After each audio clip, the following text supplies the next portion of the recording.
Hey Shackers, we are back at E3 2018 at the Shack News E3 booth in the shadows of the Nintendo and Sega booths in West Hall. We have very special guests. We have Guy and Pablo from Skydance Interactive here to talk about some VR experiences, right? Yeah, VR mech experiences.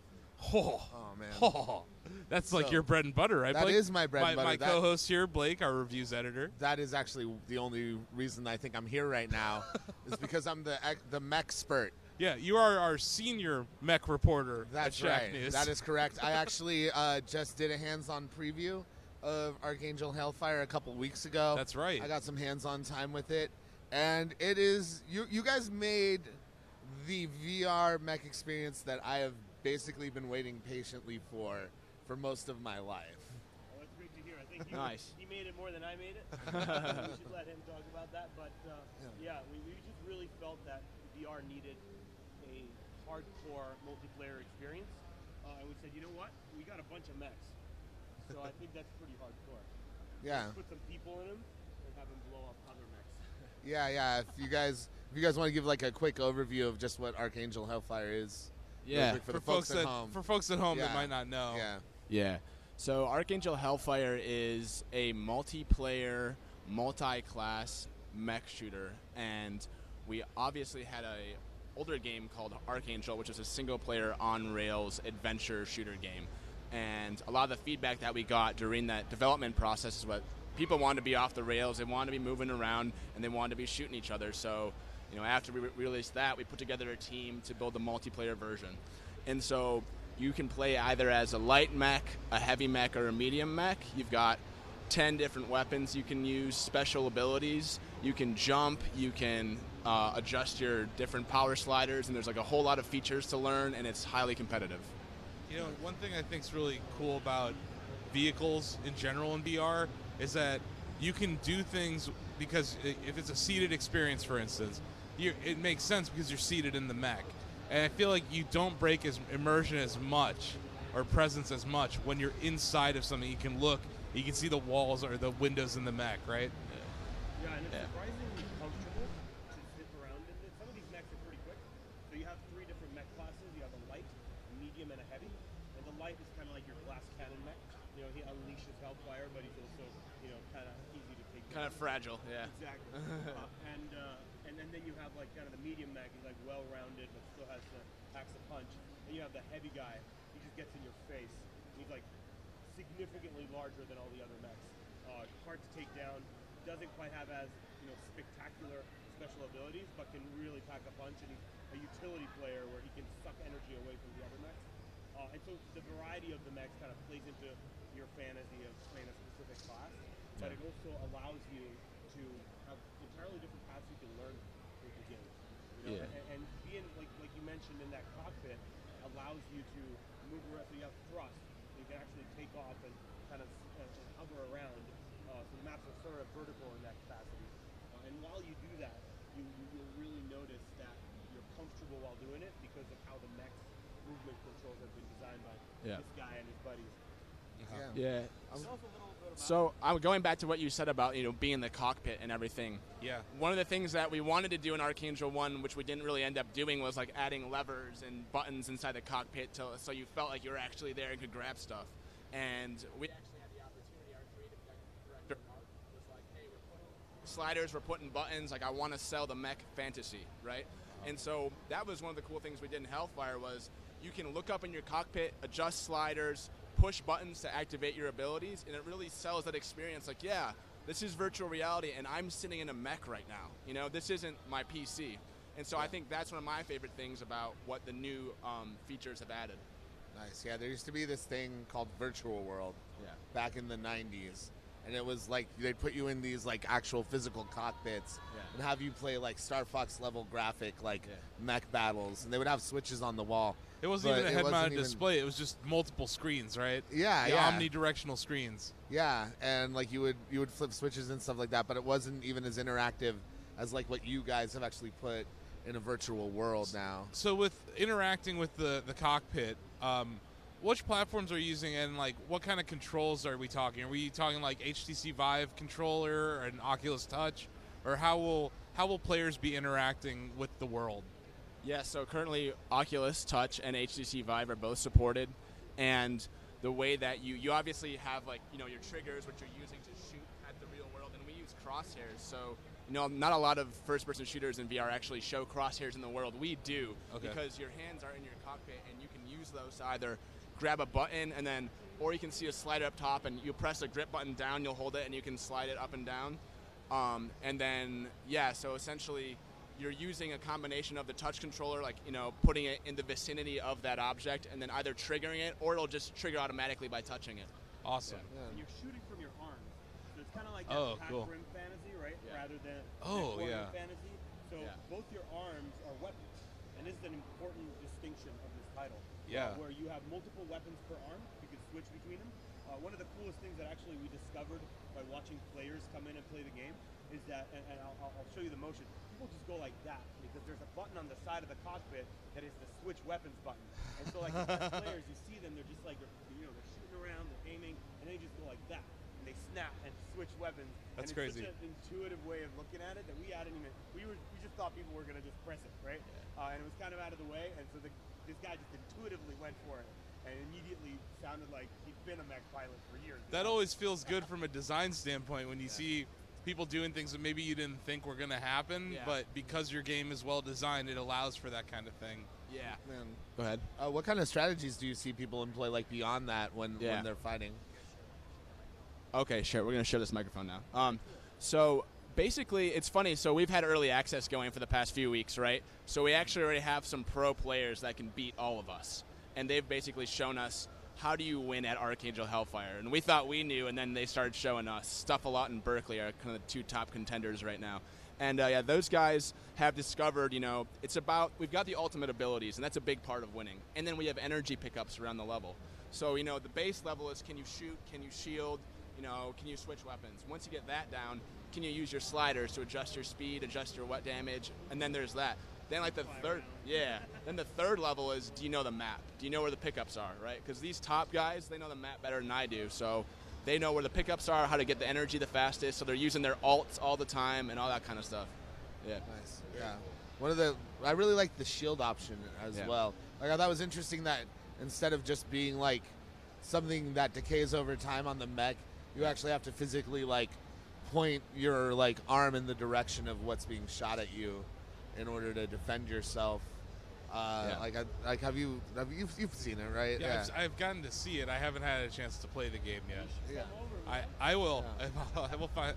I'll find some time. Our VR lounge is always open. Nice. We built one inside the studio on purpose. It's like a 2v2 VR lounge with spectating. So if you're ever in town, just come over. How big is your team? So the whole studio is around 60 people. Wow. But the team that worked on Archangel is a lot smaller. Yep. So the original Archangel team was big. To make the story-based game took a while. But the crack team we put together to do the multiplayer is about maybe like 15 to 16 people between internal development and a studio that's been helping us from Australia. Very cool. What was the decision to just go 2v2 in a world where everybody is going 1v100? Like what? Like why stick to just a 4-player? 100 mechs would be kind of gnarly. That would be intense. I don't know. I might be into that. Yeah. So that obviously I think for us was a technical limit. It was a conservative technical choice, right? It's because the last thing you want to happen in VR is frame drop, right? We wanted to have a game that ran at full frame all the time, and we wanted to make sure that people had a seamless, clean experience. And I think we were kind of just erring on the conservative side. However, I would love to have 44 and 8v8 if I had it my way, But first things first, we just got to make sure the 2v2 works. Like, and, honestly, and I don't want people to think that it isn't intense enough at 2v2 because it is super intense at 2v2. Yeah. Like, going for me, like I went with the light mech a lot and just kind of tried to find like sort of sniping spots. Yeah. While I let my partner, who had a little more experience, go more in close quarters with the like heavy mech. Nice. A lot of times. But yeah, it's just like how do you keep that like when you're designing it, like how, like it's just so fast paced, like Was it always like that? Like, it still feels like you have the weight of the mech under you. Yeah. But like, it's also a very fast-paced game. I think for me, I just wanted the game to be Call of Duty, like, immediately. But I had some pushback from other people, like, no, it has to be like heavy feeling, and like, so a lot of it was like us butting heads and kind of meeting somewhere in the middle. Because I just wanted like I played Team Fortress 2, like Counter-Strike, PUBG. I love like the fast, shoot 'em up quick. And then our creative director is more of I want the big mech, slow type of tactical thing. So we kind of just met somewhere in the middle. It was a lot of just different kind of attitudes coming together and finding compromise, and then tweaking numbers day after day after day. Yeah. I think that balance really works. So one of the things that you'll find is that, yeah, you have the cockpit controls, but the action is always what's happening outside. The cockpit controls are when you decide, I have to stop paying attention for a second because there's this very important thing I need to do in my cockpit. Like, I gotta hit that ult, right? Or I have to jump, or I have to switch my weapon, or I have to like go to like speed and energy accumulation. And it's really like it tells the story that I think is an important one for VR, which is like you want people to kind of really feel in the moment. Right, and that's what I think they really accomplished. I think that's super important for the feeling of presence in VR. There's like two important concepts for a good VR game: immersion and presence. And that idea that you always have something on the back burner when you're in your mech, I think is really important. Talking about frame rate again, are you implementing anything like foveated rendering to make sure that you're taking advantage of people's GPUs properly, or is this what engine are you running on that allows for you to keep that smooth frame rate? Because like you said, especially in the online multiplayer VR experience, frame drops can really make people nauseous. Yeah. It's like what steps have you taken to make sure that it's a nice smooth experience, either from a tech side or... So I don't think that we put in foveated rendering. You'd have to talk to the tech director for that. I focus more on gameplay. Okay. But I think the biggest things that we've done have been making sure that our poly count is always reasonable, making sure that our network profiles, that we're not sending too much information across the internet. Our network programmer, Brian Topp, has done a really good job every phase of development, always making sure, hey, we're not sending too much information. We're using all the optimized techniques of replication and so on to kind of make sure that our network traffic is as clean as possible. And it really falls on that end of things, and we wanted to make sure that we could deliver all the maps with like a reasonable poly count and deliver all the mechs in-game without ever having that issue. So it's really just more kind of like best practices, executed well. Yeah. Nice. I think a few years ago, there weren't really best VR practices. Yeah. So it was kind of the Wild West, but right. It feels like a lot of the early devs that may not be around anymore, they helped kind of, I feel like we're still really in the early days of VR development. Yeah. It's almost like the PC gaming revolution in the early 90s, where there's like the people that are left developing for VR are really passionate about it, care about it, and spend the time to solve these problems, right? Yep. Yeah, I agree. Just going back to the combat, so right now you have the 3 mechs in the game. Have you guys talked about integrating any other mech classes or weapon swaps or anything like that? The hard questions go to me. So listen, right now we want the experience to be really tight, and we want players to kind of tell us what they would like, right? So I think that we're leading up to July 17th launch. Once we have launch, anybody that has an Oculus or a Vive will be able to play the PvP version of the game for free, and so that will tell us a lot about what players want. We know that people like maps. We know that people like mechs. We know that people like weapons and special abilities. And so how much customization we'll give you, I think, will come after launch. But at launch, you will get a bunch of like cool mech skins and cockpit skins to like show off the fact that you're supporting the war effort, if that's the case. Nice. Very cool. I really want to get like an Evangelion color scheme going on for my mech. It's me and the art director constantly like, you need to give me more customizations because I'm a marketer, so I want everything, right? Like, and they're just like, oh, here comes scope creep guy. So, like, what are some of the franchises, like other games that you look to for inspiration from a design perspective, either from an art style perspective or gameplay that maybe aren't VR games but captured that mech feel? Because there have been some good mech games in the past, but really we're kind of waiting for that. Yeah. There hasn't been a great VR mech game yet, until you guys stepped in. Yeah. So art style wise, so Momo and Nate are 2 like main artists on this project, they were huge fans of Pacific Rim, and they kind of liked the Japanese style Evangelion type mechs. And so if you, and so all those, so their art style you can see has a little bit of that influence. It has a little bit of like the pose, like kind of looking type thing, like Gundam almost. Like Momo has a Gundam model actually chilling right next to his desk that he kind of has like posing different ways. And he actually used Oculus Medium to go into VR and sculpt out the outlines of what these mechs looked like. So they kind of have that organic look as well. And then gameplay-wise, I played MechWarrior 4 religiously as a high schooler. By some weird chance, I don't think there were many other people my age that did that. But I was a huge, the BattleTech franchise, I love all the mechs and all the games there. So having played that game a ton, I had that kind of in my mind as a reference for what it could be like. And then, but the fact that we were in VR and that we had 2 controllers, right? MechWarrior 4 is like a keyboard game. You press like 0 through 9 to do throttle. It's super simmy, super technical. Yep. And we had to make something intuitive because we've got a small user base and we want to make sure that people can pick up the game and have fun their first playthrough. So that was kind of like, take everything technical and water it down a bit, but still give some learning curve. That's super important in VR, that someone can pick up and play it, at least understand what the game is instantly. Yeah. Sure, there's going to be a skill curve and all that stuff, but it's important to be able to pick up and play a VR game and get it. Yeah. Because if you don't get it, and like you said, so many mech games had convoluted control systems. Yes. And granted, it was just because they were doing the work to figure out like the best practices down the road. Yeah. I'm actually kind of curious, you guys had the single-player experience with the original Archangel, and then you go on to Hellfire. Like, what lessons did making the solo experience teach you as you prepared to go into co-op? Yeah, I mean, there were some technical ones for sure. Like, our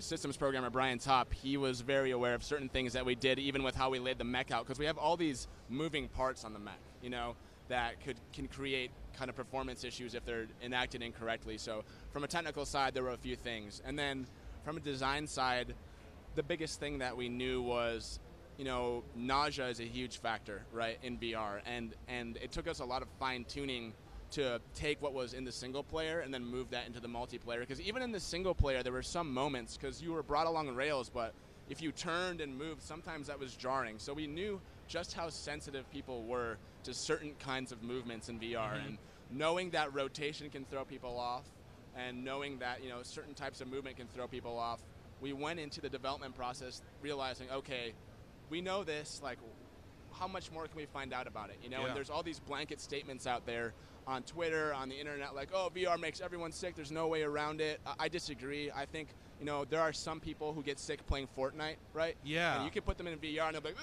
right? Or Sea of Thieves. Right, exactly. I have friends that get seasick playing Sea of Thieves, and they don't even want to go near a VR headset.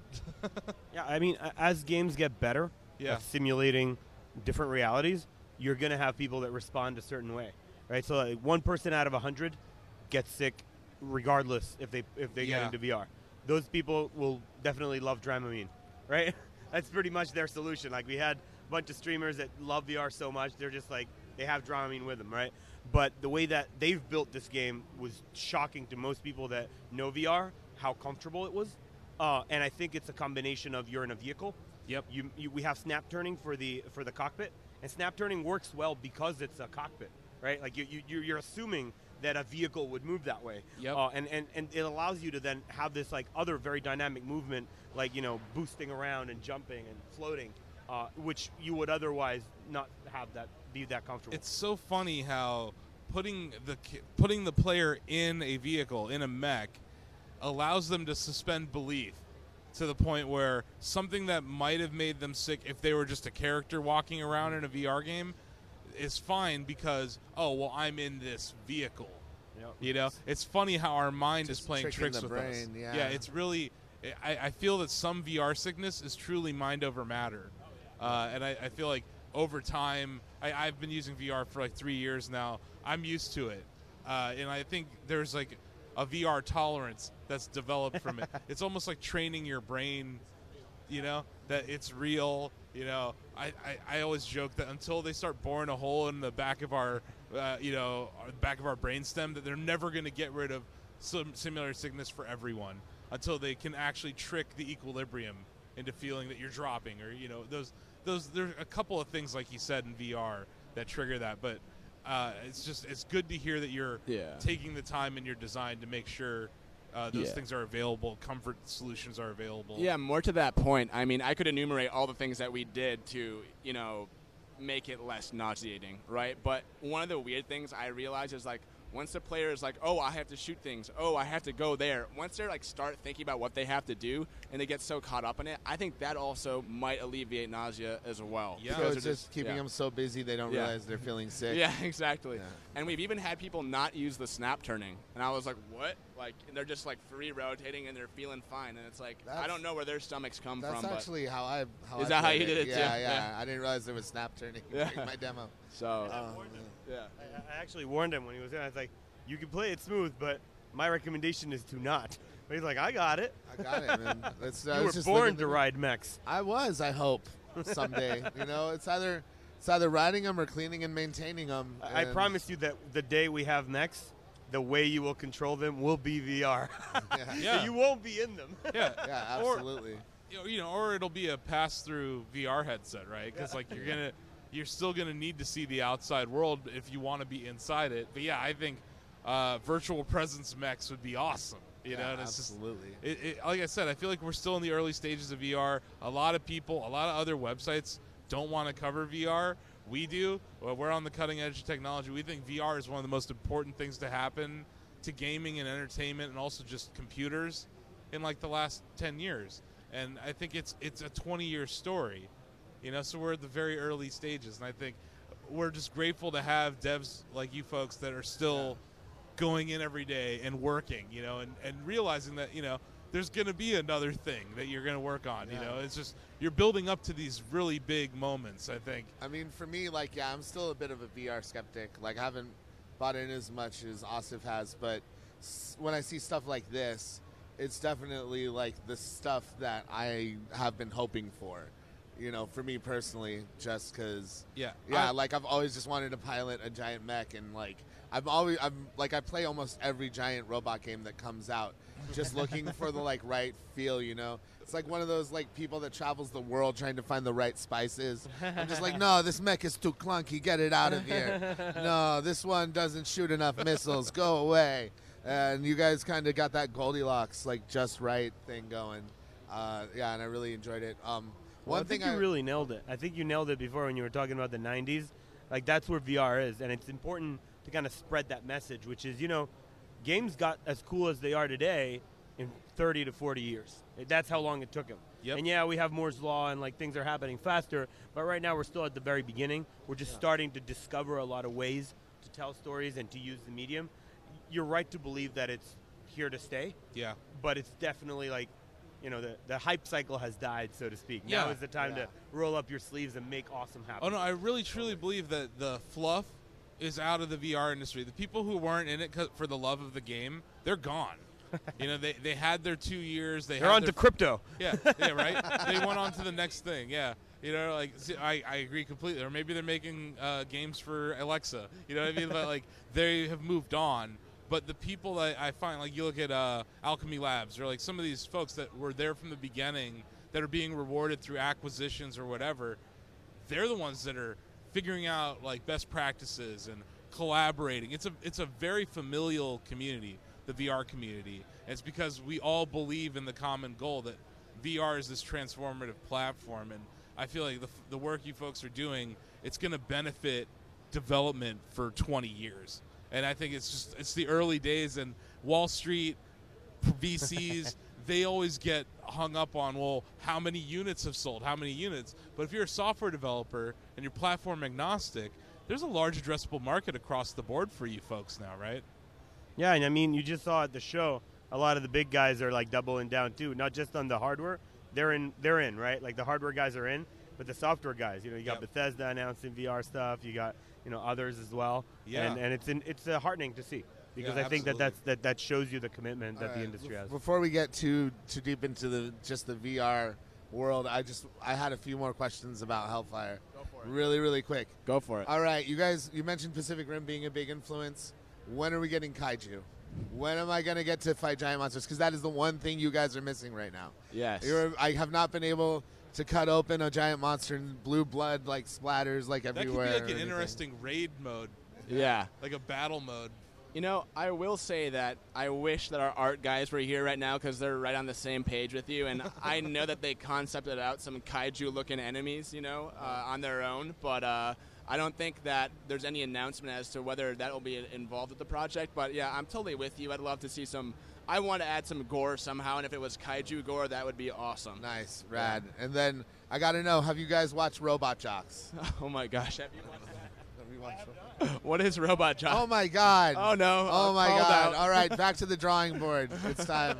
You guys you probably have like family nights or whatever at the studio. Next family night, you guys got to watch Robot Jocks. All right. Pretty much the greatest film about robot jocks ever made. Oh. Probably the only film about robot jocks. It was like ever an made. esports movie before esports was a thing. Yeah. Oh, do they But get in it's- mechs? Yeah. Is it like old school where they? It's super old school. Oh, I think I think our artists were watching that. Yeah, they're like, Yeah. I think. Yeah, you need to. Yeah, I don't know. I'm gonna recommend. It'll give you guys more clout. Yeah. There you go. Listen, if you're in town, we'd love to have you at the VR lounge. There's two 75-inch screens that we could watch Robot Jocks on. All right, cool. I'll go to like the Lucky's and find the bargain bin DVD and get some secret popcorn. And where are you guys located? Marina Del Rey. Marina Del Rey. Oh, it's Nice. just a hop, skip, and a jump. All right. You guys are local. Yeah. Just let everyone know where they can find out more about the game and when. ArchangelGame.com. You can also go on Oculus or Steam and look up Archangel Hellfire. The game is available now. If you want to support the war effort, early access, help us iron out the kinks. July 17th is going to be available for everyone, free to try PvP. So come meet us on the battlefield. So no word on PvE yet? Let's talk about it a little bit. So we have, obviously, it's one package. Archangel Hellfire includes the original award-winning Archangel, but it also, if you support the war effort, you get custom mech skins and you get a PvE cooperative mode that you can participate in. The PvP is free for everyone. The PvE is gated behind something we need to pay our developers. But, it's a great way to kind of really train against enemies that aren't as skilled as people before you get into the match. Yeah, because I think there's some games out there that are only multiplayer, like PUBG, for instance, that could really benefit from having a shooting range or something where you can practice the mechanics. I don't know. Are you? Yeah, there's actually a website. There's a Chinese website where you can practice using different weapons and seeing the range and the bullet drop and all that, because there is no way to practice it otherwise. Yeah, I think that's important in VR too. Like, I wanted to ask you guys before you left, like, having an intuitive heads-up display that isn't like a flat screen experience, right? But then on top of that, having a tutorial that doesn't take people out of where they are, doesn't make them feel like they're not in the mech. I think that's important too, right? Yeah, for sure. I think the PvE will help get a lot of that done. Nice. Very cool. And then really quick, you guys are also working on other projects as well, right? Yeah. I know you guys probably can't He's get. passing the hot potato on that one. Yeah. But, I mean, it's public. We've said that we're working on a Walking Dead VR game. We think it's going to be awesome. But that's pretty much all I'm allowed to say at this time.